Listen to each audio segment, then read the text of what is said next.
നമുക്കുണ്ടല്ലോ തെലുങ്കിൽ നാണത്തിന് എന്നാ പറയണേന്ന് നോക്കാം. നാണത്തിന് സിഗ്ഗു എന്നാണ് കേട്ടോ പറയണേ. സിഗ്ഗു, സിഗ്ഗു, സിഗ്ഗ് അనిపిస్తుంది, സിഗ്ഗ് వస్తుంది എന്ന് വെച്ചിട്ടുണ്ടെങ്കിൽ നാണക്കേട് തോന്നണു, നാണമാകുന്നു, അതാണ് കേട്ടോ അർത്ഥം വരുന്നത്. പിന്നെ ഉണ്ടല്ലോ നമുക്ക് നമ്മുടെ നാട്ടിലേക്ക് നമ്മളെല്ലാവരോടും റെസ്പെക്റ്റ് ചെയ്ത് സംസാരിക്കാൻ വേണ്ടിയിട്ട് പ്രത്യേകിച്ച് ഒരു വാക്ക് അങ്ങനെ ഉപയോഗിക്കുന്നില്ല. നമ്മൾ ചിരിച്ച് സന്തോഷത്തോടെ സംസാരിച്ചാൽ കേൾക്കുന്നവർക്കൊരു സന്തോഷം, നമുക്കും സന്തോഷം.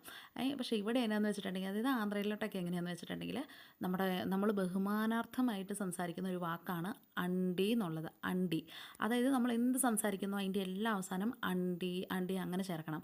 അപ്പോൾ എന്നാന്ന് വെച്ചിട്ടുണ്ടെങ്കിൽ നമ്മൾ പറയുന്ന വാക്കിനോട് ചേർത്ത് വേണം അത് സംസാരിക്കാൻ വേണ്ടിയിട്ട്. ഇപ്പം നമ്മുടെ നാത്തുമാരോടോ പ്രായത്തിമൂത്തവരോട് നമ്മൾ ആദ്യമായിട്ട് കാണുന്നവരോട് നമ്മുടെ ഹസ്ബൻഡിനോടൊക്കെ നമ്മൾ എന്ത് സംസാരിച്ചാലും അവസാനം ഈ അണ്ടി എന്നുള്ള ഒരു വാക്ക് ചേർത്ത് വേണം സംസാരിക്കാൻ.